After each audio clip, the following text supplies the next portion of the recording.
Bueno, ahora sí, vamos comenzando. Seguramente algunos se van sumando, entre ellos nuestro invitado Horacio Solín, que está en una audiencia y confía o está seguro de que va a terminar a tiempo. Bueno, les cuento, la idea, yo soy Gustavo Betular, soy socio del estudio Richards ya hace varios años, miembro de la firma hace casi 25 años y socio hace más de 10. Soy miembro del equipo de Compliance, Investigación y Ciberseguridad, temas en los que interactúo con otros de los socios del estudio y varios miembros, entre ellos Hernán Camarero, que hace banking y compliance para temas relacionados, Lisandro Frene, que es un miembro destacado de la IVA, especializado en data privacy y ciberseguridad también. Bueno, y la verdad, un equipo muy rico que nos acompaña en estos temas. Hoy la idea es hacer una presentación, una charla corta, poniéndonos al día sobre ciertas cuestiones relacionadas con ciberseguridad. Los temas que vamos a tratar son los que están en agenda. Voy a procurar hacer una introducción que de alguna manera complemente las presentaciones más específicas que van a hacer los demás expositores. Yo les voy a contar un poco cuál es la situación en la Argentina de la ciberseguridad, con un pequeño repaso sobre los ciberdelitos y comentarios o sugerencias para las empresas. La idea es que tengan un sentido práctico esta charla. Después, Lucía Camila Pérez, que está a cargo de nuestro equipo de defensa del consumidor, o derecho de defensa del consumidor, va a contarles un poco cuáles son las tendencias jurisprudenciales en la responsabilidad ante incidentes de ciberseguridad. Hernán Camarero, mi socio, quien recién comentaba, va a hablar sobre la ciberseguridad en el sistema financiero, y tenemos el gran gusto de que cierre esta charla Horacio Solín, un abogado súper especializado en estos temas, fiscal nacional de cibercrimen, contacto para la oficina 7x24 del Consejo de Budapest, profesor universitario, fiscal general, bueno, y aparte un amigo que va a dar el cierre y nos va a contar un poco en su experiencia a cargo de la Fiscalía de Cibercrimen de la Procuración General de la Nación, cuáles son los delitos que hoy por hoy más afectan a las empresas. Entonces, sin demorarlos, avanzamos con el programa. Esta es la parte en la que yo les voy a contar. Es importante tener en cuenta acá, cuando hablamos de ciberdelitos, y que hoy por hoy ya me parece que nadie va a ser ajeno a esto, cuál es la relevancia que tienen. Y a veces los números nos ayudan para esto. Y acá tenemos algunos que resultan bastante significativos. En Latinoamérica y el Caribe, el 84% de las organizaciones reconocen haber sufrido incidentes de ciberseguridad en el periodo que va de segundo cuatrimestre del 2022 al segundo cuatrimestre del 2023. Esto básicamente de alguna manera confirma ese dicho, o sea, que está en la jerga del medio, que dice: no hay empresas o no hay organizaciones que no hayan sufrido incidentes de ciberseguridad, están los que ya se dieron cuenta y los que todavía no. Bueno, la realidad es esta, todos nos vemos afectados, los números sí lo demuestran, esto es cada vez más evidente, y el perjuicio que causan es cada vez más palpable. No solo aumentan la cantidad de incidentes, sino también la manera en que nos afectan. En Argentina, en el mismo periodo, digamos, en el año 2023, que tenemos números ya que se han podido medir, ha habido un 35% de aumento interanual en las denuncias por ciberdelitos. Y para ponerlo en dinero, ¿cuál es el impacto global que tiene estos incidentes de ciberseguridad? En el 2022 calculó que fue de 6 billones de dólares, y para el 2023 había crecido en un tercio, era de 8 billones de dólares. Y esto se viene incrementando año a año, y la expectativa es que siga creciendo de manera similar. En el ámbito doméstico nadie está exento, y acá citamos justamente estos casos porque son organizaciones, muchas de estas empresas privadas y otras del Estado, robustas, sólidas, de buena imagen, que para nada se toman a la ligera estos temas, y sin embargo todas han sufrido incidentes de ciberseguridad que han sido de público conocimiento. El último caso que está es el del Banco Santander. No está confirmado todavía si ha afectado a usuarios o clientes en la Argentina, sí que afectó a clientes en España, Uruguay y Chile. Esto es de esta semana. Y los otros son algunos de los casos emblemáticos de varias, entre ellas 3 de los unicornios que tenemos en nuestro país, y la CNB, que sin duda es uno de las, es un organismo muy respetado, que también sufrió un ataque de ransomware, se pidió un rescate, y como ellos no abonaron ese rescate, como en general se sugiere que se haga, pero tampoco pudieron contestar, pudieron desenmascarar, desbloquear el encriptamiento que tenían, se terminaron publicando 1.5 terabytes de información confidencial de la CNB. Años atrás le pasó a la Corte Suprema. El sentido de esto es: nadie está exento, ¿sí? Tengamos en cuenta eso, las organizaciones más robustas, con las políticas más sólidas, han sido afectadas y siguen siendo afectadas. La Argentina tiene en materia de legislación, en lo que hace a ciberdelitos, una muy buena legislación de fondo, ¿sí? Argentina hace muchos años se fue preparando para ingresar a la Convención de Budapest, que es una convención a nivel continental en Europa, que es la única convención sobre ciberdelitos que tiene ese alcance, y que a lo largo de los años ha ido invitando a países de otras regiones a que se sumen a la convención. Argentina comenzó a trabajar hace muchos años y entonces en el 2008 sancionó la ley de delitos informáticos, que es una ley que es bastante robusta, que incorpora la mayoría de las figuras que a nivel global se consideran típicas para los casos de ciberdelitos, y luego sufrió un par de modificaciones. Entonces, las figuras típicas que conocemos como ciberdelitos están contempladas como delitos efectivamente en nuestra legislación, en nuestro Código Penal. Tenemos el hacking, tenemos el fraude informático, que mucho se discutió, y hoy ya se discutió en doctrina, sí, con la intervención de una herramienta informática, un sistema informático. Sí, eso suplantaba el ardid que debería tener una persona, hoy eso ha sido superado porque hubo una modificación legislativa que así lo incluyó.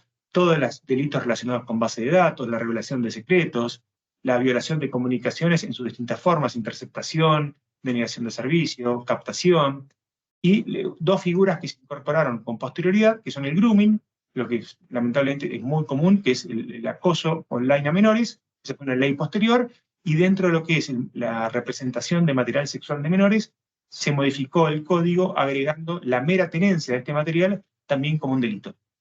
Pero además, en el ámbito de la Ciudad de Buenos Aires, contamos en el Código Contravencional con tres figuras que lamentablemente son muy comunes, que no están receptadas a nivel nacional, pero que sí tienen tutela penal a nivel contravencional en la Ciudad de Buenos Aires. Estas son absolutamente comunes y es importante, no todo el mundo sabe que hay una protección penal en el ámbito de la Ciudad de Buenos Aires. Son la difusión no autorizada de imágenes o grabaciones íntimas, el hostigamiento digital, que es absolutamente masivo, en muchos casos, a lo mejor ustedes no lo tienen en cuenta, se dan situaciones de hostigamiento digital, incluso en el ámbito laboral, y la suplantación digital de identidad, que a lo mejor no es tan común relacionada con delitos, nosotros nos toca intervenir en alguno, y se los voy a contar en breve. Vamos para adelante, así les cuento un poco algunos poquitos casos, porque la idea de hoy era que esto sea bien breve, en los cuales nos ha tocado intervenir y para que vean un poco qué es lo que pasa en la práctica. Como les decía, un supuesto de suplantación de identidad de miembros de una ONG muy, muy reconocida, gente que trabaja en beneficio de la comunidad, de los más reconocidos que puede haber en nuestro país, que le suplantan la identidad, emiten cheques a nombre de esa organización y con la confianza que genera toda esta maniobra y supuestamente estar actuando para esta gente, han realizado un sinfín de operaciones comerciales adquiriendo productos y servicios. Esto se ha ido dando prueba, hay una denuncia en trámite con intervención en distintas jurisdicciones, se está recopilando material para poder identificar a los autores. En general, se termina identificando a los autores. También es importante acá la reacción que sea rápido para poder frenar esta conducta lo antes posible y que el daño sea lo menos grande posible.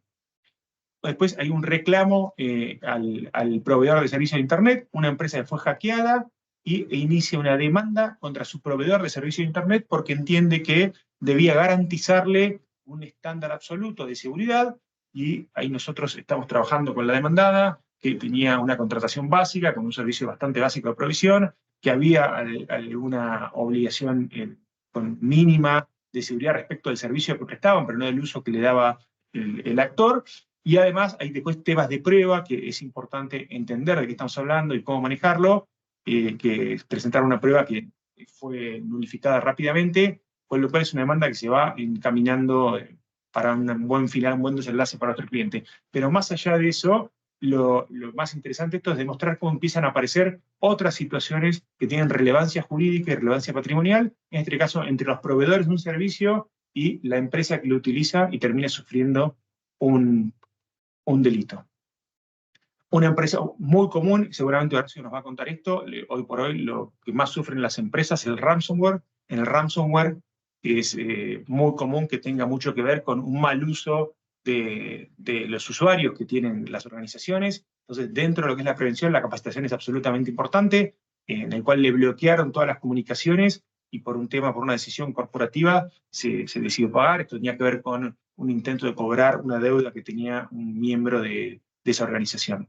Y otro supuesto que hoy por hoy está muy extendido es dentro de lo que sería el género de phishing, el farming, en el cual simulan un website, en este caso de un banco, y además al haber abonado al buscador aparecer por la respuesta, como respuesta a las búsquedas con el nombre del banco, por sobre el site original, los clientes, cuando entraban ahí, entraban a una página que era exactamente igual al original, ponían sus datos, automáticamente se linkeaba con el site original y le vaciaba las cuentas y les tomaba un préstamo.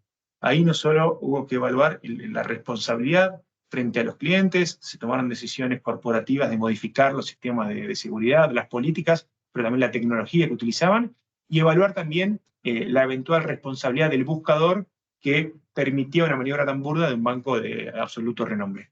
Entonces, este es un poco un repaso de algunos de los temas para que vean: ámbito patrimonial, ámbito penal, tiene consecuencias. Cuanto mejor prevenidos estén, más preparados estén, mejores chances van a tener de salir bien parados.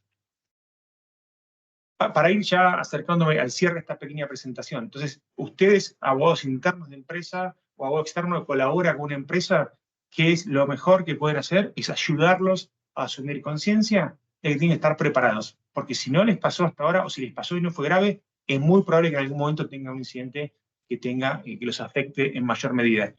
Entonces, hay normas internacionales, las normas ISO, hay guías prácticas. El Banco Central, ahora nos va a contar, tiene también guías para las entidades financieras. Lo que es en Argentina, la administración pública también tiene regulaciones específicas, pero para los privados no hay una obligación específica de seguir ciertos protocolos o aplicar ciertas políticas. Bueno, es importante nutrirse de todo este material que ya existe a nivel local y a nivel internacional y empezar a trabajar sobre ello. Medidas preventivas tienen que ver con conocerse a uno mismo, conocer a la empresa cuál es su estado actual, cuál es el estado de su tecnología, cuál es el estado de capacitación de los miembros de su organización, aplicar políticas, comunicar estas políticas. En la Argentina es obligatorio el registro de la base de datos, es importante tener esto porque en sí mismo esto puede generar una multa. Viendo los datos, dentro de la evaluación del Estado, hoy por hoy es muy importante la evaluación del impacto en la protección de los datos para el tratamiento, ¿sí? Esto hoy por hoy está requerido por la AI. Las capacitaciones periódicas, como les decía, ir desarrollando una cultura interna. Esto no es algo mero teórico o filosófico, sino que implica que la gente sepa que cosas sencillas, tiene que bloquear su pantalla, no puede compartir claves. Tenemos otro caso, que hoy no está acá porque eran muchos, sino en el cual compartían la clave y después un empleado que se fue se hizo transferir una importante suma de dinero y se tornó muy difícil la prueba porque había una cultura absolutamente permisiva de que todos los miembros de la organización compartían sus claves. Entonces, es importante que todos vayamos aprendiendo a comportarnos de una manera más responsable frente a la tecnología, tener un protocolo de respuestas y designar una persona responsable, que en muchos casos puede ser un comité. Y el protocolo de respuestas y el comité es muy importante porque cuando suceda ese incidente, que en algún momento nos va a suceder y les va a suceder a ustedes, hay que saber qué hacer. No todos saben todo dentro de una organización, lo que tienen que saber es a quién acudir. Esa persona, a quién acudir va a ser al responsable asignado, que puede ser un comité de respuesta, y ahí va a tener que actuar según esos protocolos, según esa capacitación previa que tuvo. Va a ser fundamental tratar de contener el ataque, ¿sí? Que no se siga expandiendo, contener el daño. Si se introdujeron en un sistema, evaluar cómo hacer para que esto no se expanda por la red de la organización. Garantizar la continuidad, esto tiene que estar previsto en las políticas previas, es muy importante, obviamente para entidades financieras, pero no solo para ellos, poder garantizar la continuidad del servicio que uno presta. Preparar un informe interno, esto va a ser fundamental para entender qué pasó, para poder tomar medidas y además para poder responder de manera diligente frente a los eventuales reclamos que haya, tanto de la administración pública como de los particulares. Y cuando digo particulares, me refiero a los que están acá abajo mencionados. En muchos casos va a haber que informar o va a haber que evaluar si es necesario informar y notificar a los propios miembros de la organización, a la aseguradora si hay un seguro contratado, la autoridad de control si nos aplica, si tenemos clientes o socios comerciales que están relacionados. ¿Hay obligaciones contractuales? Sí hay obligaciones genéricas que establece nuestro Código Civil de quien está en posición de procurar evitar que el daño se propague, de hacerlo, y el de no hacerlo puede generar una responsabilidad. Puede también en algún caso existir la necesidad de hacer una denuncia judicial. No es obligatorio en la Argentina que los privados realicen la denuncia de un delito que hayan tenido conocimiento, pero la Dirección Nacional de Datos Personales, en algún precedente, en el caso de Cencosud, para ser más específicos, consideró un agravante que no hubiese hecho una denuncia penal frente al incidente que habían sufrido, un incidente de ciberseguridad. Entonces, de alguna manera está marcando una pauta que quien no actúe de manera reactiva, no informe a la dirección, pero que además no realice una denuncia penal, puede ser considerado con un mal obrar, un obrar no lo suficientemente diligente, y que se le aplique una sanción agravada. Y finalmente, puesto siempre se habla de ciclos que se retroalimentan, hay que determinar cuáles fueron las vulnerabilidades que permitieron este incidente, aplicar correcciones y volver a comenzar. De nuevo con la capacitación, de nuevo con todos estos procesos. Las consecuencias, como les decía, pueden ser penales. ¿Sí? Puede haber, acá no hay responsabilidad de Argentina, no hay responsabilidad penal de las personas jurídicas privadas, así que será de las personas físicas que hayan intervenido. Sí puede haber una responsabilidad civil, patrimonial, civil y o comercial de la empresa, aún si no tuvo un actuar doloso, en la medida que no haya tenido políticas, que no haya tenido herramientas de seguridad suficientes, y hay varios precedentes, algunos de los cuales después nos va a contar Lucía, que hacen referencia a esto, en el cual una empresa es considerada responsable, más allá de no ser quien generó esa maniobra dolosa. Y puede haber responsabilidades administrativas, en caso que aplique consumidor, DSRA, como le decía, frente a la AIP o la Dirección Nacional de Datos Personales, en el caso de no se hayan realizado las denuncias respectivas. Y luego cada uno tendrá que evaluar el tema reputacional. Muchas veces que se tenga conocimiento de esto, de que uno sufrió este tipo de incidentes, puede tener un costo importante, pero con el tiempo se ha considerado que haber sufrido el incidente y no comunicarlo, el costo puede ser incluso mucho mayor. Entonces hay que ver cómo comunicarlo, cómo informar y darle a esto una mirada positiva de qué se está haciendo para cambiarlo y para que no se repita. Por último, ya para cerrar, es importante, hoy por hoy todos nuestros datos están en los celulares, esto igual después se los puedo compartir. Las compañías de teléfono tienen distintas líneas por las cuales distintos medios de comunicación para poder denunciar los supuestos de robo, extravío del teléfono o de las cuentas. Y ya en el caso de delitos o contravenciones, si bien se puede hacer en la policía, se puede hacer en la fiscalía de turno y demás, hay dos unidades especializadas, uno en el ámbito nacional, que está a cargo de Horacio, quien va a compartir esta charla con nosotros, y otro en el ámbito de la Ciudad de Buenos Aires, que entienden algunos delitos nacionales, pero que entiende sin lugar a duda, y específicamente las contravenciones que les mencioné hace un ratito, a cargo de Daniela Dupuy. Entonces, es importante tener en el radar ustedes como abogados internos y asesores de las demás líneas de trabajo, o abogados externos, asesores de la empresa, a dónde acudir en caso de que suceda un incidente que amerite una denuncia penal. Bueno, les agradezco mucho. Ahora los dejo con Lucía Camila Pérez, que ella nos va a contar un poco sobre los antecedentes jurisprudenciales en nuestro país. Bueno, buenas tardes. Voy a pasar a compartir. Mi nombre es Lucía Pérez. Yo formo parte del equipo de defensa del consumidor del estudio y voy a estar exponiendo sobre las tendencias jurisprudenciales en la responsabilidad ante incidentes de ciberseguridad. ¿Ahí se ve bien la presentación? Sí, impecable. Bueno, al observar cómo los tribunales han abordado los ciberincidentes, surgen precedentes judiciales que impactan sobre aquellos que han experimentado estos eventos. Ahí va. En lo que respecta a la determinación de responsabilidad que le concierne a la empresa, este es un tema en evolución que está sujeto a la interpretación judicial en constante desarrollo. Y si bien esta interpretación judicial puede llevar un tiempo de determinar, la urgencia es evidente dada la complejidad y relevancia de estos incidentes para nuestra sociedad. La responsabilidad tiende a ser objetiva, fundamentada en principios legales sólidos, como son el deber de prevenir el daño que establece el Código Civil y Comercial y el deber de seguridad que les compete. Estos deberes cobran particular importancia por el contexto de interacción que se da principalmente a través de entornos digitales, por lo que hace que la actividad sea considerada como inherentemente riesgosa. Bueno, analizando algunos casos concretos, en un escenario legal más complejo, existen empresas que están siendo denunciadas, siendo objeto de controversias judiciales por presuntos incumplimientos en su responsabilidad contractual. Por ejemplo, un caso reciente, una empresa ha iniciado demanda contra su proveedor de herramientas de ciberseguridad por presuntos incumplimientos en sus deberes, alegando que hubo falta de comunicación y falta de acción luego de ocurrido un ciberincidente para mitigar el daño. En otro caso, en otro escenario legal, surge un conflicto entre el banco Macro, que demanda al buscador de Internet Google, porque alega que el buscador de Internet promocionaba un sitio web falso que hacía que los clientes ingresen a este link, causándole varios perjuicios, dado que ingresaban engañados porque en realidad pretendían interactuar con el banco.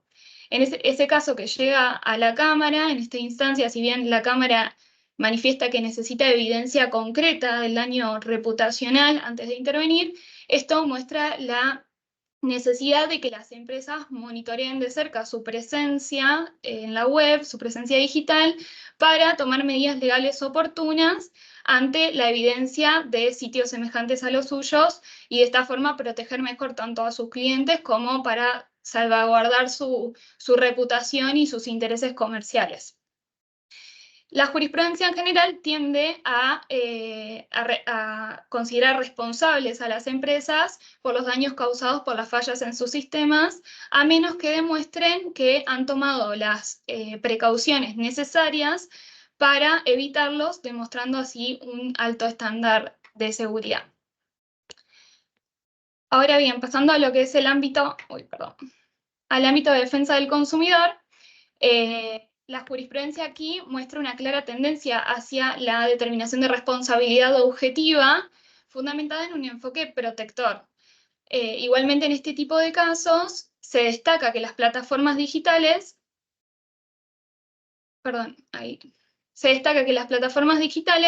son susceptibles de considerarse como cosas riesgosas, ya que han introducido nuevas formas de vulnerabilidad para los usuarios que antes no existían.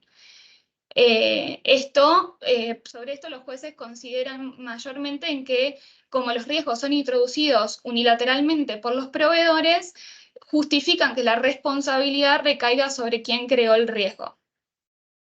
Particularmente en aquellos casos que se ven involucradas las entidades financieras, los jueces suelen responsabilizarlas sobre todo en aquellos casos donde hay fraudes electrónicos. Y esto se basa en la relación de consumo existente, en el deber de seguridad que les es impuesto y en la vulnerabilidad de los usuarios frente a los riesgos de los entornos digitales. Bueno, a pesar de esta tendencia, hay algunos antecedentes que han exceptuado de responsabilidad de la empresa cuando se hubiera demostrado que el daño fue causado exclusivamente por el cliente o cuando fuera causado por un tercero por quien no deben responder. Pero esta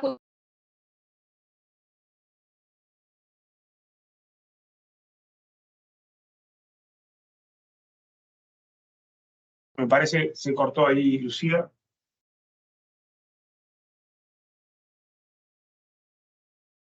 Ahí está volviendo. Ahí está, Lucía.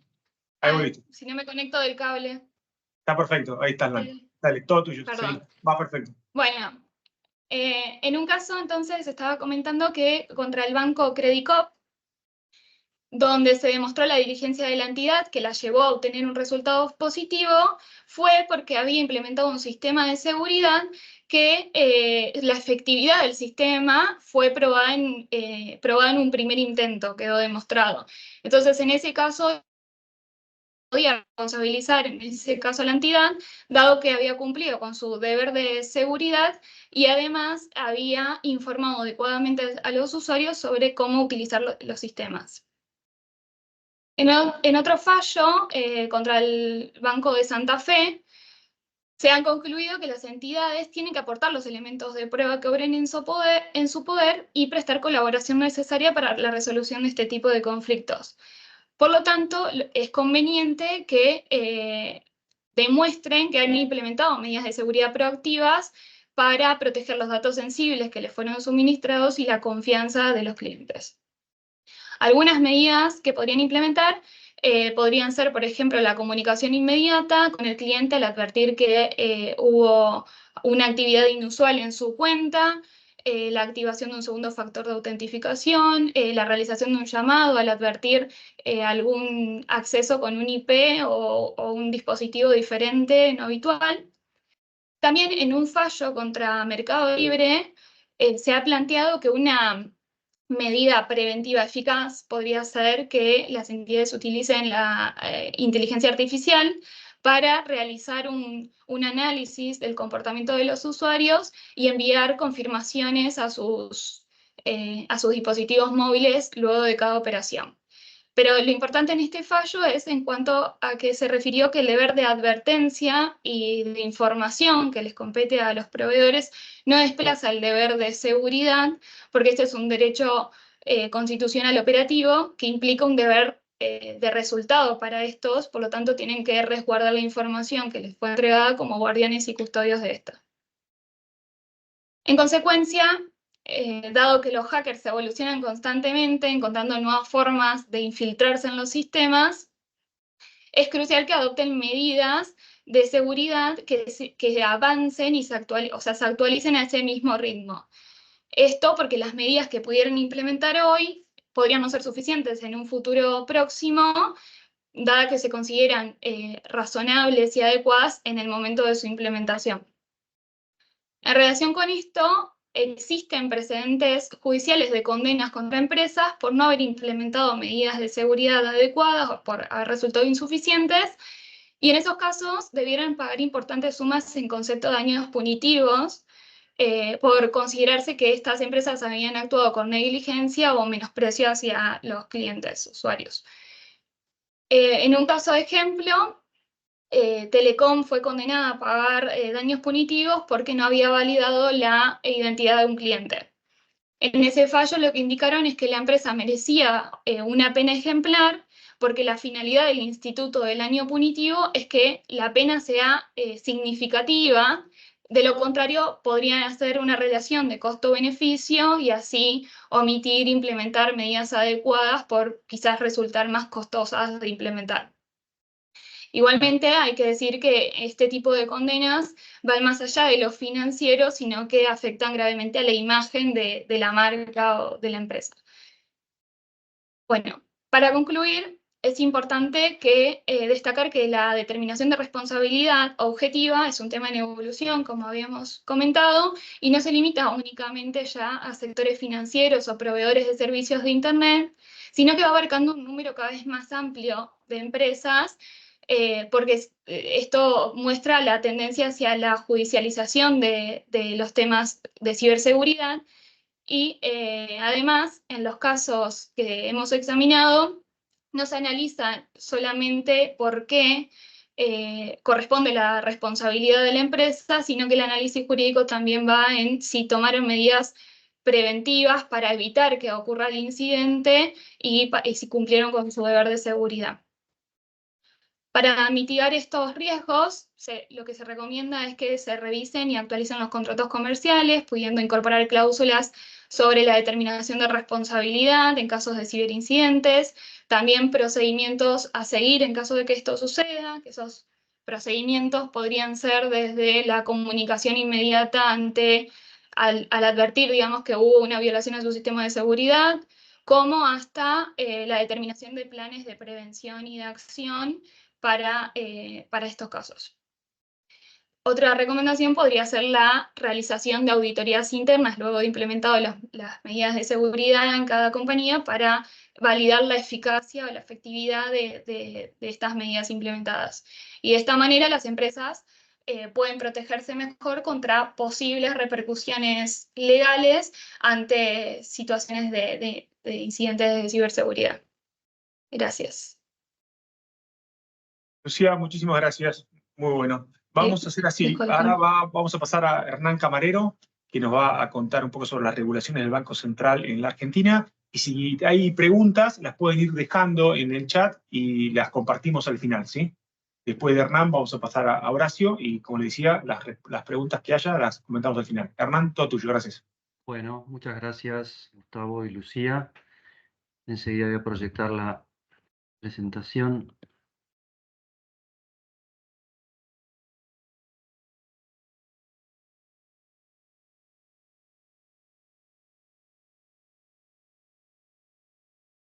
¿Me confirman si se ve bien? Sí, Hernán, se ve muy bien. Perfecto. Bueno, La idea es repasar rápidamente, porque estas normas son extensas, las regulaciones del Banco Central en materia de ciberseguridad, que como van a observar están en línea con lo comentado tanto por Gustavo, desde el punto de vista general de la legislación al respecto, y lo comentado por Lucía sobre el estado de la jurisprudencia en algunos casos. Bien. Una de las normas extensa, por lo cierto, que aplica obligatoriamente a las entidades financieras, trata sobre los requisitos mínimos para gestión y control de los riesgos de tecnología y seguridad de la información. ¿Sí? Está vigente, ha tenido sucesivas modificaciones desde septiembre del 23, y los sujetos obligados a cumplirlas son tanto las entidades financieras como las denominadas infraestructuras de mercado financiero, conocidas como sistemas de pago por la importancia sistémica que tienen. Por ejemplo, Interbanking, Coelsa, Link, Prisma. El objetivo es tener un programa de gobernanza que incluya varios aspectos, pero principalmente identificar y gestionar los riesgos del entorno tecnológico de la entidad y la seguridad de la información, diseñar procedimientos y políticas internas para proteger estos activos, la evaluación y auditoría continua de esas políticas. Como recién mencionaba Lucía, esto el desarrollo tecnológico es permanente, y en materia de ciberseguridad es casi un juego de policía y ladrón todo el tiempo para ver cómo se puede craquear el sistema. Por supuesto, concientizar y capacitar internamente a todos los niveles de la entidad, y obviamente tener documentado correctamente y respaldado los datos, la información y cualquier incidente o eventos de seguridad. Esta norma está en concordancia con los lineamientos de respuesta y recuperación ante ciberincidentes que vamos a ver hacia el último de esta presentación, que es un marco de gestión de ciberincidentes que no es obligatorio para las entidades financieras, pero que ha sido elaborado por el Banco Central para que las entidades la tengan como guía eventualmente para aplicarlos en sus actividades, tanto totalmente o en los aspectos que le correspondan aplicables.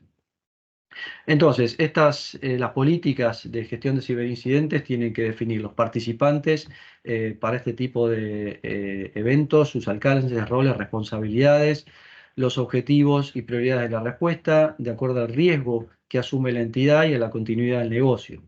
Principios para priorizar y escalar incidentes, y las métricas para controlar la efectividad de la gestión. Hay una serie de contenidos mínimos que tienen que tener las normas y procedimientos. Vamos a ir rápido con esto porque es muy extenso. Tiene que haber un registro y repositorio de ciberincidentes. Acá básicamente lo importante es que en el caso de ocurrencia de un ciberincidente se registre todo lo posible, no solamente para, por supuesto, dar una respuesta adecuada y recuperar los sistemas o la situación a un nivel de normalidad, sino que además tener registrado, incluso desde el punto de vista forense, lo ocurrido para no solamente aprender de ellos, sino para determinar los motivos de la ocurrencia de este evento. Por supuesto, se prevén normas sobre cómo comunicar y notificar los incidentes, tanto puertas adentro de la entidad como para terceros, el público en general, los usuarios financieros. Y todo esto apunta también a controlar los efectos del ciberincidente y a mitigar siempre, como comentaban antes, los daños posibles. Las normas también hacen referencia a cómo gestionar la relación con las terceras partes, y en este caso las terceras partes se refiere a aquellos que contratan con la entidad financiera, que proveen servicios o procesos que la entidad ha tercerizado, ¿sí? Ha delegado en terceras partes en este aspecto. Entonces, las normas apuntan a esto, precisando siempre que la entidad financiera, por el solo hecho de descentralizar o transferir parte de estas actividades, sigue siendo el responsable primario frente al regulador. Dentro de este marco de gestión con terceras partes, es muy importante que tengan que probar las medidas de seguridad según los riesgos que asuma la entidad en base a la tecnología y seguridad que tenga, los riesgos propios de la delegación de tal servicio o proceso, los puntos de contacto para diversos aspectos, como los legales que nos atañen a nosotros, mecanismos de gestión de ciberincidentes, auditorías independientes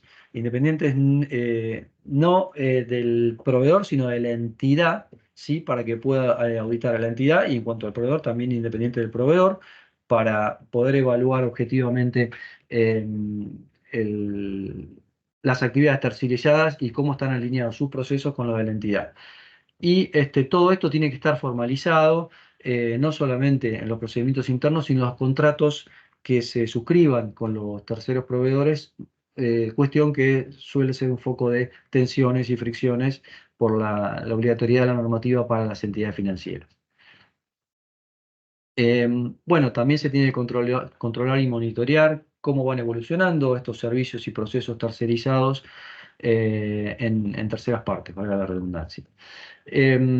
Después hay previsiones sobre la gestión de seguridad de la información, definir los objetivos estratégicos del negocio y su tecnología, clasificar los datos de la información, los activos de información y los riesgos asociados a ellos, la protección de los activos, que es crítico para las entidades financieras, identificar y detectar eventos causantes de ciberincidentes y diseñar medidas de seguridad de la información para protegerlas de este tipo de incidentes.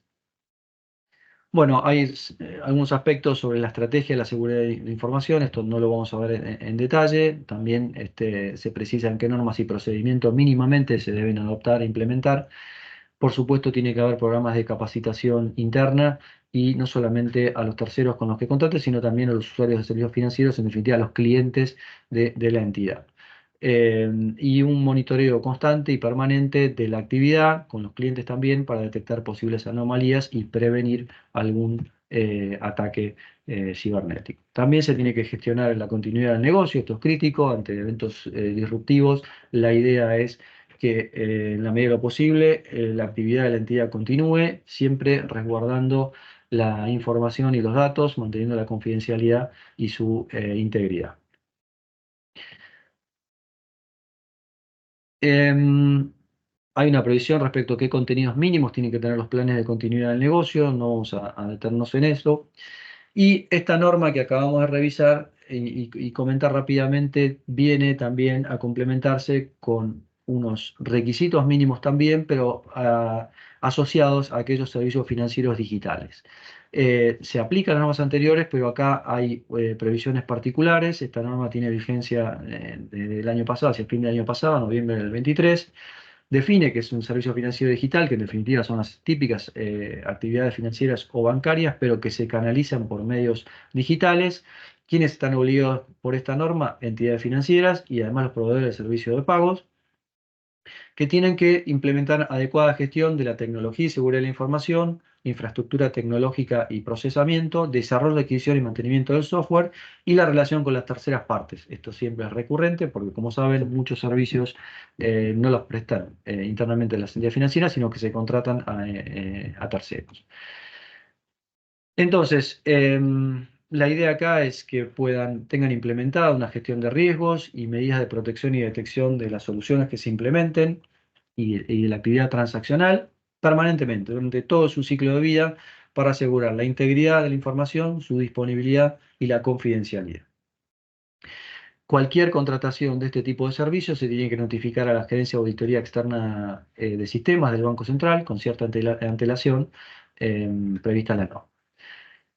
Y el análisis de riesgo debe considerar algunos aspectos mínimos: riesgos operacionales, fraudes internos y de clientes, tecnología y seguridad de la información, riesgos propios de los medios de prestación o provisión de estos servicios financieros digitales, los riesgos propios de la no presencialidad, la apertura de cuentas remota con clientes, factores de autenticación, autorización o confirmación de instrucciones, etc. Los impactos en los riesgos integrales de la organización, de acuerdo al tipo de actividad que realice, y los escenarios que afecten la resiliencia operacional. Perdón. Bueno, hay referencias a los dispositivos, tanto que usa la entidad como los que provee a los clientes, como pueden ser cajeros automáticos, terminales de autoservicios, kioscos digitales, banca móvil, internet, home banking, todo lo que, billetera digital, todo lo que a diario en general utilizamos. Tiene que haber vías de comunicación previstas para reportar incidentes, para atender consultas, tanto internas como con los terceros, y deben documentarse porque, como bien comentaban Gustavo y Lucía, esto es importante desde el punto de vista de la entidad a los efectos de un posible conflicto o juicio por imputación de responsabilidad por incumplimiento del deber de seguridad de la entidad. Asimismo, se exige el monitoreo de la actividad y transaccional del cliente, y todo esto lo tienen que implementar las entidades financieras de acuerdo a esta normativa. Entonces, los modelos pueden ser tanto preventivo, reactivo o asumido. Preventivo, avisar al cliente anticipadamente, previo a confirmar operaciones. Reactivo, comunicarse con el cliente luego de que hay una operación sospechosa y para confirmarla, y después eventualmente, en el caso de modelos asumidos, devolver las sumas involucradas ante reclamo del cliente. Suele pasar bastante, previo convenio de confidencialidad con la entidad financiera, en el caso que la entidad identifique que hubo algún error o incumplimiento del deber de seguridad con el cliente. Solo esto una mención para que sepan que esta es la norma que aplica a la descentralización y tercerización de actividades, que está vinculado a este tema, sobre todo a los proveedores de servicios de tecnología. Pero mínimamente para que estén al tanto de esto, que seguramente quizá lo conocen, pero además para que quede claro que, de nuevo, la descentralización o tercerización no implica liberar o descargar las responsabilidades propias de la entidad. Y finalmente, estos son los lineamientos que les comentaba, que los elaboró la Gerencia de Auditoría Externa de Sistemas del Banco Central. Son lineamientos que no son vinculantes, no son obligatorios para las entidades financieras, pero que son recomendaciones o lineamientos de mejores prácticas que, digamos, sería razonable que la entidad financiera mínimamente los adopte, porque creo que hace a su estándar de responsabilidad y de diligencia ante la eventualidad de un ciberataque, y de demostrar su responsabilidad, su diligencia en el caso. La idea es limitar los riesgos a la estabilidad financiera, impulsar la ciberresiliencia del ecosistema en su conjunto. ¿A quiénes alcanzan? Entidades financieras, proveedores de servicios de pago que ofrecen cuenta de pagos y la infraestructura de mercado financiero que vimos antes. Ahora, esto siendo recomendaciones, no obsta a que puedan ser adoptados por cualquier institución, parcial o totalmente, vinculada al sector financiero. Entonces, los sujetos alcanzados analizarán su implementación, la utilidad de su implementación, tanto total o parcial, dependiendo de su volumen, de su tamaño, de la complejidad de sus operaciones y los riesgos en relación al ecosistema financiero. En ese caso, tiene que estar debidamente documentado lo que se implemente y fundado, y está a disposición del organismo de superintendencia del Banco Central. Define lo que es un ciberincidente, no lo vamos a describir acá, pero lo importante o lo relevante, como indica al final, es que puede o no ser producto de una actividad maliciosa. O sea, el ciberincidente puede ser producto de una falla misma del sistema, no necesariamente una actividad maliciosa, un error humano incluso, pero no tiene que ser necesariamente por un ransomware o un malware, por ejemplo.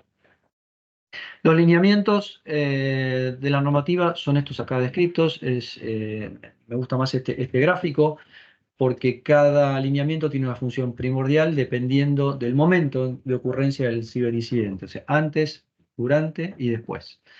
Y la norma lo describe, no vamos a entrar en detalle, pero básicamente el gobierno, digamos, de alguna manera indica que el tone at the top, o sea, que la cultura de la prevención de este tipo de eventos tiene que venir de arriba hacia abajo. Planificación y preparación, definir diferentes niveles de involucramiento en el caso de respuesta y recuperación de los ciberincidentes. Estrategia, canales de comunicación, escenarios críticos y evaluación de incidentes. Infraestructuras para recuperación en caso de ataques, capacidad de registro para la investigación. Los proveedores de servicios, lo destaco acá, de nuevo, esto es recurrente. ¿Qué servicios se contratan? ¿Quiénes son los proveedores? ¿Qué datos claves hay? Contactos, duración, el scope o el ámbito del nivel de servicios contratados, etcétera.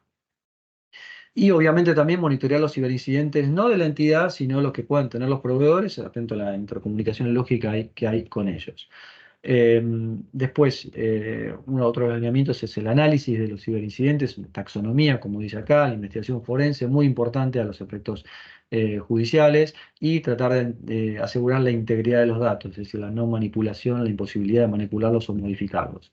Obviamente, esto está en línea con lo que comentaban recién, el deber de mitigar los daños, es decir, de no incrementar o tratar de no incrementar el daño o el perjuicio que causa un ciberincidente, y esto puede estar relacionado con las medidas para activar el plan de continuidad del negocio según la importancia o la gravedad del ciberincidente. Después se tienen que priorizar las actividades de restauración y recuperación, ¿sí? Porque el negocio tiene que volver a su curso normal, y obviamente recuperar y proteger los datos y los sistemas que se han visto afectados. Esto hace que el monitoreo sea permanente, digamos, como dijimos antes. Esto es continuo, no hay interrupción al respecto. De nuevo, el registro de las actividades es muy importante para que queden los logs, para que quede la prueba de lo que ocurrió. Esto requiere, por supuesto, la coordinación y comunicación a todo nivel dentro de la entidad, e incluso con los terceros, con quienes se contrate, y definir en los acuerdos, acá lo destaco también, cuál va a ser el protocolo de comunicación con los proveedores de servicios ante este tipo de eventos. También hay que definir la estrategia de comunicación al público, es decir, qué se le va a transmitir, cómo, para no magnificar ni minimizar el incidente. Y esto hace una mejora continua. Esto es un deber permanente, hay que compartir conocimientos, estar al día, por así decir, con lo que está ocurriendo en materia de ciberseguridad, para capacitar internamente y para preparar a la entidad en todo momento para defenderse de estos ataques que pasan permanentemente. Esto es un poco rápidamente el panorama de la normativa del Banco Central que afecta al sistema financiero y a las entidades financieras. Gracias. Hernán, muchísimas gracias. Como adelantabas, es una cantidad importante de información, prácticamente abrumador para tener un pantallazo en tan poco tiempo, pero me parece que hiciste un buen recuento de todo. Si alguien tiene preguntas, la puede dejar y las vemos al final. Y ahora sí le vamos a dar paso a Horacio, que tal como había prometido, cumplió, como siempre, la verdad que no me puedo dejar, siempre cumple, pero logró terminar su audiencia a tiempo y nos va a contar un poco desde su experiencia qué se ha visto en estos últimos tiempos con relación a los delitos informáticos, con relación a los ciberdelitos, y en particular si tiene algunas perlitas para contarnos respecto de qué ve de las empresas, qué perciben ellos del sector público, de su función que está en clave, qué hacen las empresas, qué podrían mejorar y cómo se ven afectadas. Horacio, todo tuyo.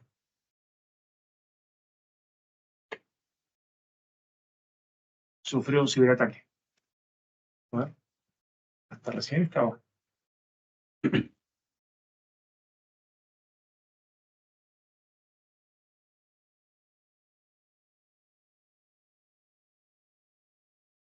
A ver, le voy a escribir. Recién lo he visto conectado. Salvo se haya caído.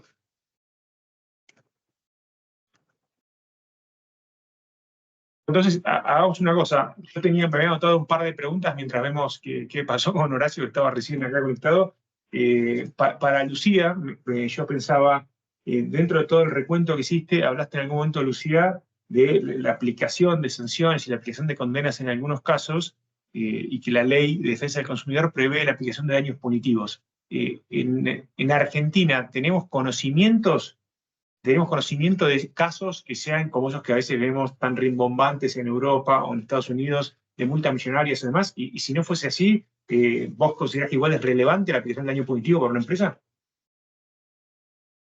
Bueno, sí, nosotros acá en Argentina no hay antecedentes de daños punitivos tan importantes como los que mencionabas, pero sí siempre son, o no siempre, en la mayoría de los casos, sobre todo contra entidades financieras, son aplicados los daños punitivos, además de otros daños como accesorio.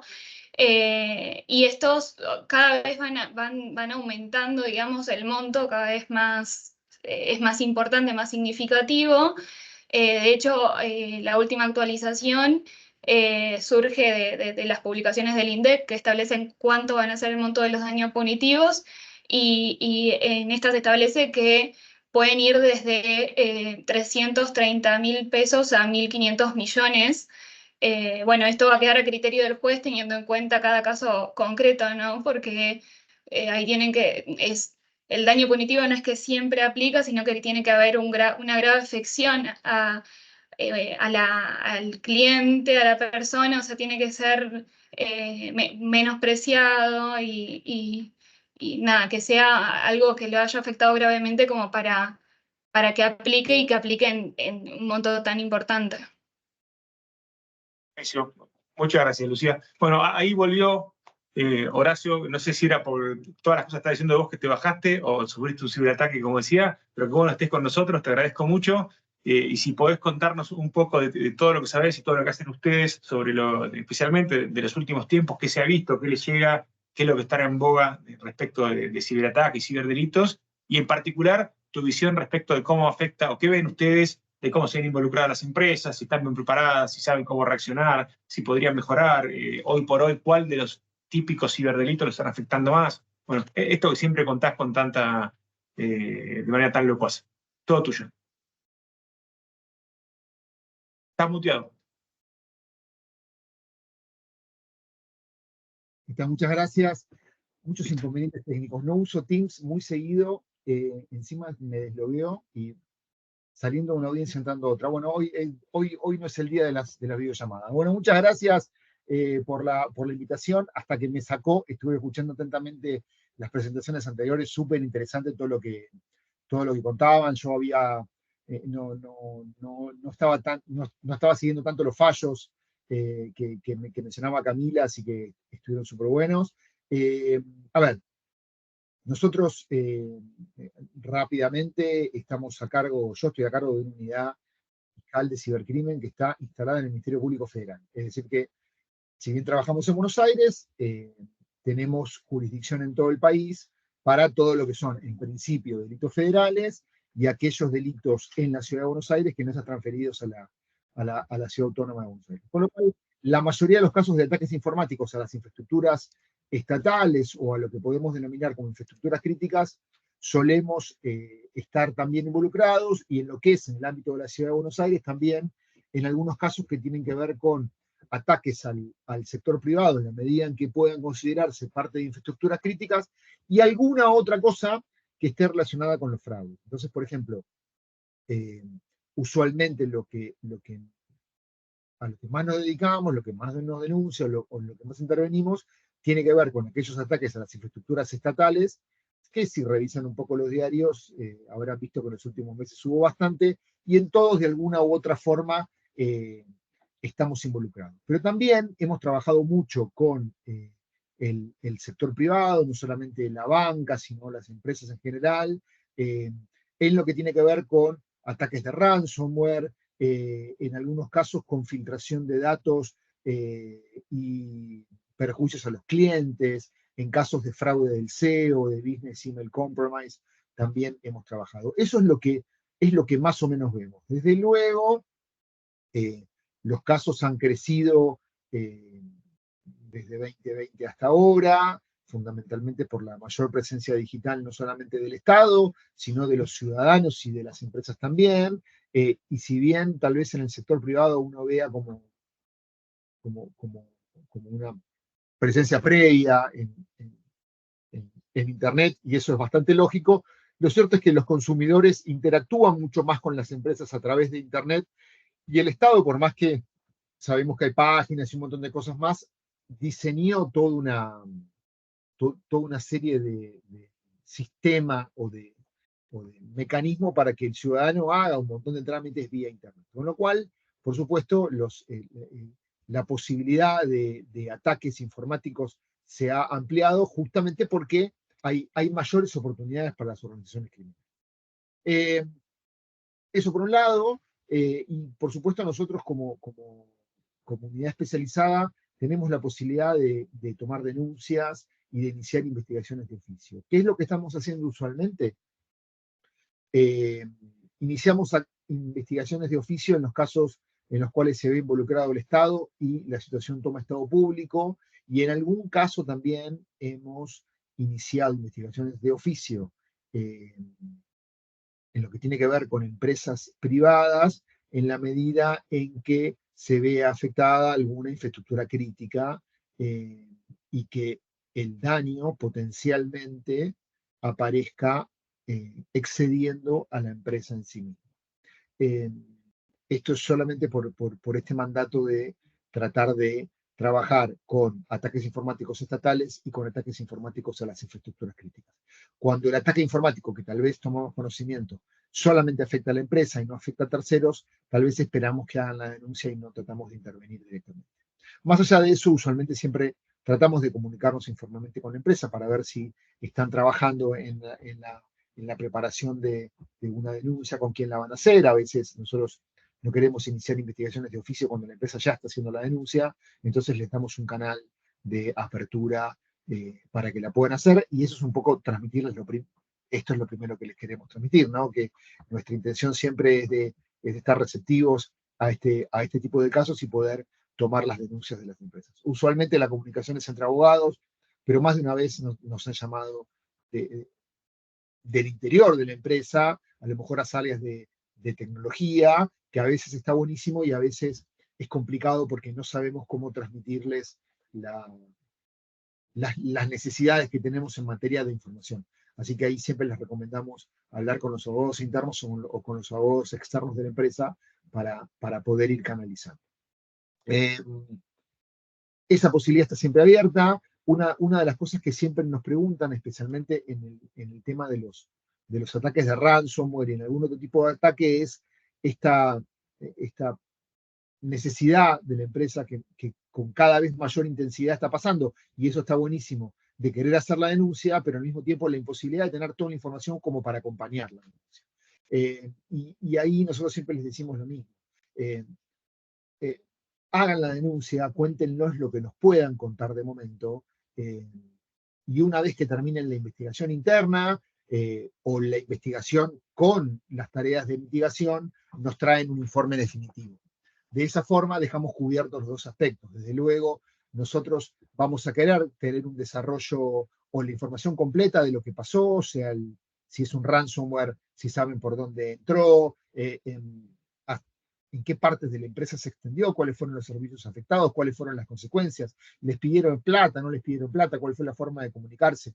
Hay un montón de cosas que tal vez se saben en el primer momento. Por ejemplo, tenemos un ransomware, nos están pidiendo plata a tal dirección de Bitcoin o de lo que sea, pero tal vez nos dicen, no sabemos si tenemos backup, no sabemos si podemos recuperar los servicios, a lo mejor podemos restaurar con el backup y con eso seguir trabajando, y todo eso que tal vez es lo que trabajan los equipos de IT contrarreloj, no es necesario que nos lo traigan en el momento. Con la primera noticia del crimen, digamos, con la primera noticia crimen, nosotros podemos empezar a trabajar. Esa es una de las cosas que siempre nos preguntan. La otra cosa que siempre nos preguntan y que nos gusta transmitir en estos encuentros, y por eso les agradecemos mucho poder estar acá, es el tema de, bueno, ¿qué información vas a necesitar? Y ahí, por supuesto, siempre está la cuestión de la interacción y de la buena comunicación entre los abogados, tanto los internos como los externos, con los equipos de tecnología de las empresas, que tal vez a veces hablamos en idioma distinto, como nos pasa, no sé, con otras profesiones. Fundamentalmente lo que nosotros decimos siempre, y esto es la manera más sencilla de decirlo, es necesito que me lo puedan contar como un cuentito, o que lo puedan contar como se lo contarían en un encuentro familiar o en un encuentro con amigos o amigas. La forma más sencilla de transmitir suele ser siempre la mejor. A veces vemos unos informes técnicos absolutamente crípticos, con unos conceptos con siglas y un montón de cosas más inentendibles, como a veces nos pasa cuando leemos una historia clínica, y lo que nosotros necesitamos es que nos cuenten las cosas como sucedieron, que tal día fulano de tal detectó tal cosa, que a partir de ahí llamó a Mengano, que es el jefe, y empezó a ver, y como no sabía, llamó a Perengano, y que se pusieron a ver, y como no podían determinarlo, llamaron a la empresa, al proveedor externo, que les dio tal informe, etcétera, etcétera, etcétera. Y fundamentalmente lo que vamos a necesitar es toda la evidencia que les pueda sostener sus afirmaciones. Usualmente son los logs de conexión, algún informe técnico que preparen la gente interna de la empresa o la gente externa. En los casos de ransomware, esto que les decía, cuántos equipos son afectados, qué le pasó a la empresa, cuántos servicios se cayeron, no pudo facturar, se le cayó la web, le pasaron las dos cosas, solamente afectó una base de datos vieja sin trascendencia. A veces les vamos a preguntar qué hicieron con eso, comunicaron, hicieron mitigación, si se les filtró una base de datos de tarjeta de crédito, le avisaron a los clientes para que den de baja las tarjetas, ese tipo de cosas. Le avisaron a la Agencia de Protección de Datos o a la Agencia de Acceso a la Información Pública, en este caso concreto porque está comprometida una base de datos si es que están inscriptos. Esas son algunas de las cosas que nosotros seguramente vamos a necesitar saber. Si bien no en los momentos iniciales, en algún momento posterior, este tipo de información va a ser importante. A veces me preguntan, ¿van a tener que venir a desfilar todos a la fiscalía? No necesariamente, pero sí vamos a necesitar información. Usualmente lo que solemos hacer para que sea sencillo para todos es, hacemos una especie de como si fuese un coloquio, hacemos una reunión de estas, tipo por Zoom o por Meet, la grabamos como si fuese una entrevista con todos los involucrados, con todas las áreas involucradas, que tal vez son varias, y tratamos de ir, que cada uno exponga lo que pasó y sobre eso les hacemos preguntas. Esa reunión que se graba forma parte del expediente y de esa forma evitamos una práctica tribunalicia bastante común, que es ir tomando de testimonial de a uno y cada uno aporta una pieza del rompecabezas y es muy difícil repreguntar. Usualmente esta dinámica de juntarlos a todos, que la empezamos a hacer en pandemia por una necesidad, pero que la vimos que nos resultó muy útil, es algo que hacemos muy, pero muy seguido. Por el lado de las denuncias, eso es un poco lo que hacemos. Estamos absolutamente disponibles para recibir las denuncias que tengan sus empresas, no solamente de los ataques informáticos propios, sino de cualquier cosa que los haya afectado y que de alguna manera necesite una mirada de ciber, digamos, ¿no? En lo que podamos, estamos como súper receptivos a eso y nuestro trabajo usualmente va a ser tratar de procesar aquella evidencia electrónica o aquellas partes que tengan que ver con nuestra especialidad, para después, cuando llevemos el caso al juez que le toque en turno, toda esa parte que suele ser la más complicada y la que a veces frena un poco las investigaciones, esté solucionada. A veces lo que nos pasa, cada vez con menos frecuencia, pero nos sigue pasando, pensando a nivel país, es que cuando tenemos que presentar un caso ante un juez, en ese sentido no hay demasiada diferencia con lo que le pasa a un abogado que litiga y que va a querellar, digamos. Nosotros también tenemos que convencer al juez de que genere determinada actividad, y lo que nos suele pasar es que tenemos jueces que frente a las pocas herramientas que puede llegar a tener, no tanto herramientas tecnológicas, sino herramientas de conocimiento. Tal vez los jueces de capital, por ejemplo, están más acostumbrados a trabajar ransomware, pero cuando nos agarra algún juez aislado de alguna provincia que nunca tuvo un caso, no sabe por dónde empezar. Y cuando les pasa eso, lo que nos suele pasar es que o nos bajan la persona tecnológica y nos dicen de esto no entiendo nada y por eso no hacen lo que nosotros necesitamos que pase, o por no entender, pese a que no nos bajan la barrera, no terminan de activar los mecanismos que necesitamos, que en algunos casos son muy importantes. Nosotros tratamos de suavizar esa situación, tratándole de presentarle las cuestiones técnicas complicadas de una forma sencilla y que les sean comprensibles, porque en definitiva se trata de intrusiones, se trata de afectación a bases de datos, y si uno le explica de manera sencilla, bueno, probablemente pueda conseguir resultados de una manera más efectiva, que es en definitiva lo que nosotros estamos buscando. Somos bastante cuidadosos en materia de comunicación también. Nosotros no damos a conocer, y van a ver que nosotros no estamos dando a conocer las investigaciones que recién iniciamos, salvo, y si lo hacemos, nos montamos sobre la comunicación institucional de la empresa. No nos interesa hacer, digamos, una publicidad de eso, nosotros no ganamos nada, al contrario, a veces perjudica un poco nuestra investigación, y tampoco nos gusta jugar con la situación reputacional de la empresa. Es decir, de las empresas y también del sector público, aunque el sector público tiene otra, digamos, responsabilidad de cara a la sociedad. Sí, también es cierto que algo que menciono, lo de la responsabilidad reputacional, porque se habló en alguna de las presentaciones anteriores. Si bien es cierto que está en juego eso, también hoy ya es como mucho más público cuando a una empresa le pasa algo. Digamos, si uno mira redes sociales, cuando se cae una página o algo, ya se empieza a conocer. No es algo que hoy sea difícil de mantenerlo en reserva. Entonces, desde nuestro punto de vista, siempre una comunicación efectiva implica que la empresa salga primero, decir, nos pasó esto, lo estamos arreglando, hicimos la denuncia. No, esto nos parece mejor y nos parece como un salto de madurez y lo estamos viendo. Pero tampoco lo que les quiero transmitir es que no vamos a salir a decir, iniciamos una investigación por el ransomware de tal empresa. La tenemos, pero no lo vamos a decir, no nos interesa. De hecho, no queremos comprometer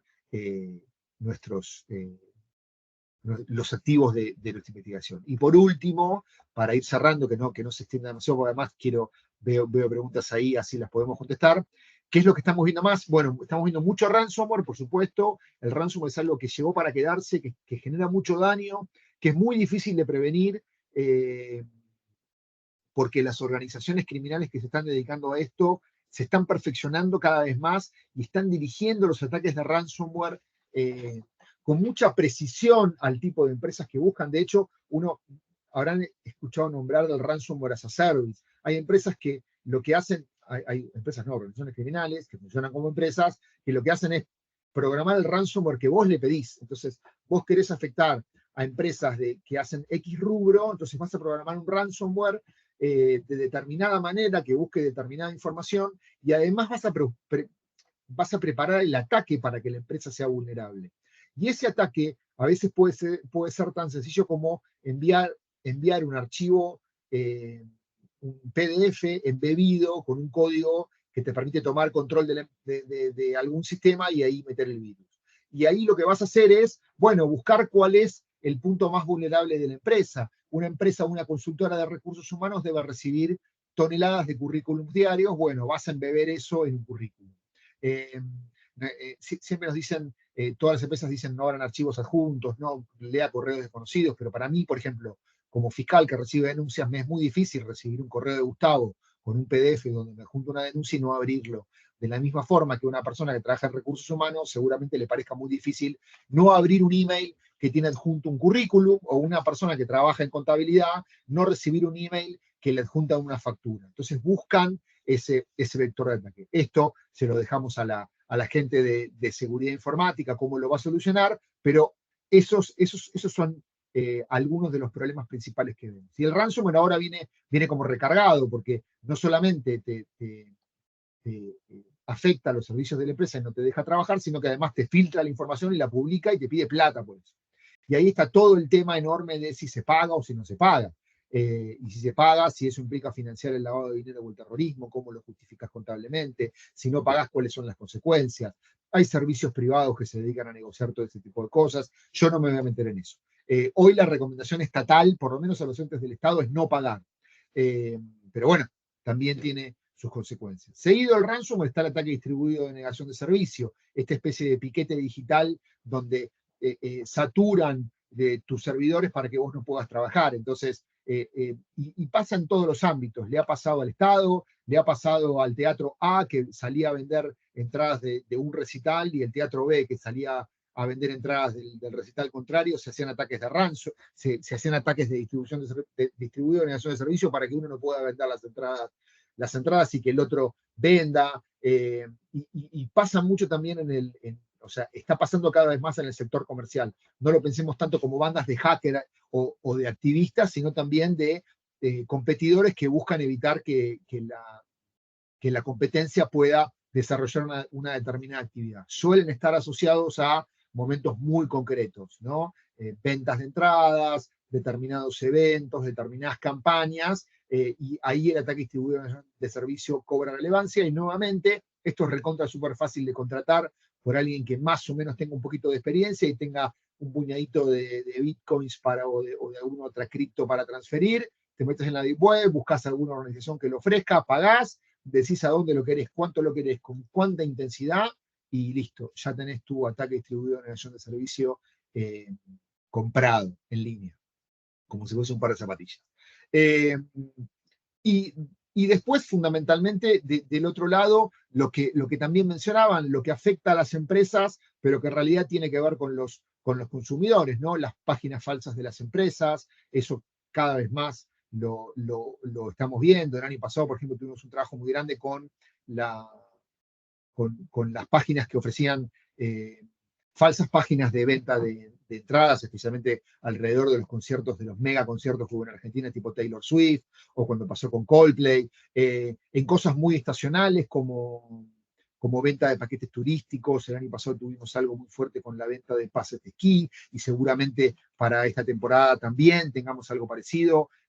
Más allá de los precios, hay una cuestión estacional ahí que está dando vueltas, y hay un público que demanda eso, y las organizaciones criminales ven una oportunidad. Pero también ya masivamente empresas de retail de todo tipo que les crean páginas falsas todo el tiempo, que les desvían la clientela. Así que eso está súper presente, y más allá de la responsabilidad de los buscadores, que eso también está súper interesante, y hay un tema ahí bastante presente en la usurpación de identidad de las empresas de retail, de la banca, también es constante y genera muchos problemas. Nosotros ahí no analizamos la responsabilidad de la empresa, eso es a lo mejor es un análisis de responsabilidad civil. Sí es cierto que yo, además de ser fiscal de ciber, estoy a cargo de la Fiscalía Federal de Bahía Blanca, la Fiscalía de Cámara en Bahía Blanca, y ahí en Cámara, en materia civil, hemos tenido algún caso donde aplicamos la Ley de Defensa del Consumidor en el marco de la relación de consumo que podía haber entre una persona y un banco, para tratar de llevar todas las presunciones en favor del consumidor de la Ley de Defensa contra un banco estatal, que en ese caso además no había hecho poco y nada por concientizar a sus clientes y por generar medidas de prevención. Ese caso no es el caso de otros bancos que han tenido medidas más o menos agresivas, pero siempre proactivas en favor de la seguridad. Y hoy, cuando te metes en el home banking de los principales bancos del país, siempre hay un anuncio, siempre hay una cosa, siempre hay una alerta, con lo cual hoy la cuestión pasa por otro lado. Bueno, ese es el repaso. Yo agradezco mucho a Gustavo la posibilidad de estar acá, siempre muy generoso en eso. No es la primera vez que estamos en un webinar de esto. Nosotros estamos a disposición y estamos muy interesados, así que si tienen un caso o si están viendo de formular una denuncia, desde luego pueden conectarse con nosotros, www.mpfgobar.ufesi, ahí tienen nuestra dirección de contacto por si quieren acercarse o hacer alguna consulta. Y Gustavo, quedo a disposición para preguntas si es que hay. Sí, Horacio, te agradezco muchísimo, es un placer, es un orgullo a nivel institucional que nos acompañes, pero sabes que también a nivel personal. Yo, mientras te escuchaba, me iba anotando preguntas, varias ya las fuiste contestando solo, vas entrando en calor y fuiste repasando de varios temas con ransomware, que ya lo fuiste contando. Yo te hago una sola de las varias que me noté, y después hay varias en el chat que te voy transmitiendo. Entendiendo que la evidencia digital, la recolección de evidencia digital, paso el chivo, que el currículum de Horacio es casi interminable, y por eso les va contando poquitas cosas. Cada tanto, él, por ejemplo, y su equipo están a cargo de la guía de recolección de evidencia digital que usa el Ministerio Público y que es copiada por otros organismos, es también obra de Horacio y su equipo. Él fue un pionero, ahora hay otras fiscalías que empiezan a aparecer, por suerte, entiendo yo, con mucho ímpetu y con muchas ganas de trabajar, lo están haciendo muy bien, pero Horacio está hace mucho y lo sigue haciendo, sigue sosteniendo ahí. Entonces, bueno, volviendo a esto, a la evidencia digital. En un caso de un ciberataque, la evidencia digital seguramente va a ser clave. Entonces, una vez que una empresa o una organización, o si fuese una persona física también, porque muchas veces a los miembros de las empresas les puede pasar en lo personal, entiende más o menos qué le pasó. ¿Qué tan clave es para ustedes como investigadores el tema del timing, de la demora en la realización de la denuncia, de que ustedes ya tener conocimiento de lo que sucedió para poder intervenir? En su caso, para procurar evitar que se siga propagando las consecuencias del delito o ir tras el delincuente. Digo, ¿qué tan importante o no puede ser el tema del tiempo para que ustedes sean informados de esta situación? Está buenísima la pregunta y no sé si hay una única respuesta buena. Por lo general, si la empresa, a veces pasa que una empresa se entera que le pasó algo y decide deliberadamente hacer la denuncia mucho tiempo después. Y cuando nos damos vuelta y les pedimos la evidencia, no hay evidencia disponible. Eso lo que va a pasar es que nuestra investigación nunca llegue, o sea, no pueda llegar a buen puerto. Pero a veces pasa también que una empresa a lo mejor mitiga, establece cuál es, o se entera que pasa algo, mitiga, trata de trabajar sobre eso y fue recolectando evidencia. Entonces, cuando hace la denuncia ya me trae la evidencia disponible. En ese caso, para nosotros es un escenario bueno, y el mejor escenario es ese que yo les decía, ¿no? De tratar de hacer la denuncia cuanto antes, para que nosotros podamos ir avanzando en aquellas medidas de prueba que sean como las más eficientes, que no necesariamente dependen de la empresa, y que después ellos nos puedan aportar el resto de la evidencia que tengan disponible.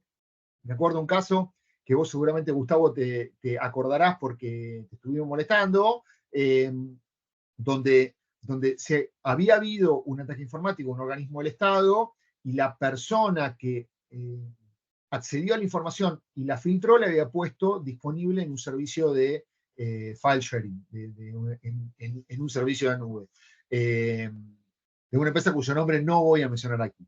Pero la cuestión es que, más allá de que el organismo estaba recolectando la evidencia de su ataque, yo tenía que ir a pedir la información a un tercero, que era la empresa que administraba este servicio de nube, para decirle quién subió esta información, y bajá este link.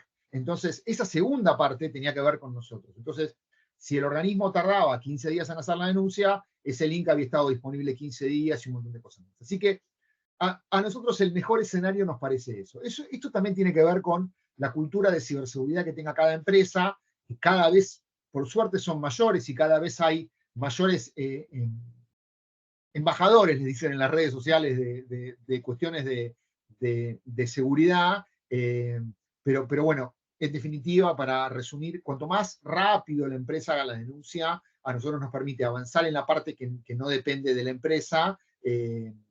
Y también, esto yo me olvidé de decirles, muchas veces pasa que el proceso de mitigar un ataque puede llegar a destruir determinada evidencia digital. Ese caso, lo único que les puedo decir es que nosotros entendemos eso, y que no va a haber una moción de censura con relación a eso. Todo lo contrario, es un poco lo mismo que pasa con los bomberos. Y el ejemplo más claro es el de ransomware, donde a veces la empresa no puede aislar el equipo afectado, o decide, en vez de aislarlo para hacer la pericia, restablecer ese equipo con un backup y empezar de vuelta. Y por supuesto, eso lo que hace es pisar toda la evidencia digital. Está bien que hagan la denuncia, probablemente la investigación no llegue, no profundice mucho más, pero entendemos ahí la necesidad a veces de la empresa de seguir trabajando, porque usualmente los ransomware vienen en esos momentos bastante álgidos. Así que eso tampoco es un obstáculo, ni para contactarse con nosotros, ni para hacer la denuncia, porque nos ha pasado muchas veces y lo entendemos. A ver, hay varias preguntas, pero ya estamos casi sobre la 1:30, así que voy a acotar. Ninguna tenés fácil. Vamos con esta, de Jesús, que dice: ¿cómo se determina la jurisdicción de competencia penal para intervenir en una investigación, suponiendo que puede haber un domicilio de la víctima distinto, del banco que puede intervenir, o de distintas personas que se ven afectadas en esa maniobra? Y si querés, te la reformulo un poco para darle también un sentido positivo. Si uno tiene dudas, justamente por esto que está planteando Jesús en la consulta, dice: yo vivo en la provincia de Buenos Aires, mi banco de la ciudad, el mail salió de mi trabajo que está no sé dónde, y me hackearon, digo, eso me impide, ¿cómo avanzo? ¿Hacia dónde me paro? Digo, para quienes no están en la habitualidad de estos temas, ¿cuál es tu recomendación? Y bueno, ¿qué le podés contestar a De Jesús con este aspecto? Mira, da para un semestre de Lo sé, por eso te fui con una fácil para cerrar. Pero nosotros somos competencia friendly, digamos. Por eso federal. Mira, primero que tenemos, claro, hay una cuestión de ubicación institucional. Al ser federal, nosotros tenemos competencia en todo el país, con lo cual, y además tenemos, para los abogados y los medios idóneos, tenemos competencia en acusatorio y en inquisitivo reformado, porque trabajamos los dos sistemas. Con lo cual, para nosotros ese no es un problema. Por lo general, a veces nos pasa, por ejemplo, que de empresas que tienen los servidores en el interior del país, pero el domicilio legal de la empresa está en capital, y yo ahí les digo: vengan acá, porque el perjuicio se genera ahí. Siempre vas a tener las reglas de competencia clásicas. ¿Dónde se genera el perjuicio? Y en delitos a distancia, como son estos, donde tenés varios puntos de conexión relevantes, los que estudiaron Derecho Internacional Privado o sufrieron Derecho Internacional Privado se van a acordar de eso. Cuando vos tenés varios puntos de conexión relevantes, cualquiera de esos es suficiente para asignar competencia. Pero al final del día, si yo veo que el caso de punta a punta se ha cometido en otra jurisdicción, lo que nosotros hacemos es avanzar en esa primera parte ciber y después trasladar el caso. Además, con la mayoría de los fiscales de ciber de otras jurisdicciones, y especialmente en las jurisdicciones donde puede llegar a terminar su caso, que es en Salta, en Córdoba, en Chubut, en la misma Cava, somos colegas, somos amigos, estamos súper comunicados y nos pasamos casos permanentemente. Así que que la competencia, especialmente en la urgencia, no sea un problema para eso. Buenísimo. Bueno, estamos ya casi sobre la hora y media. Quedan ahí un par de preguntas que después las contestamos por privado para no demorar el resto. Lucía y Hernán, buenísimo. Horacio, vos, un gustazo tenernos con nosotros. Muchas gracias a todos los que nos acompañaron y bueno, pronto nos estaremos viendo. Horacio, un placer enorme y muchas gracias a todos. Chao. Gracias, que estén muy bien. Hasta luego. Gracias. Muchas gracias. Adiós.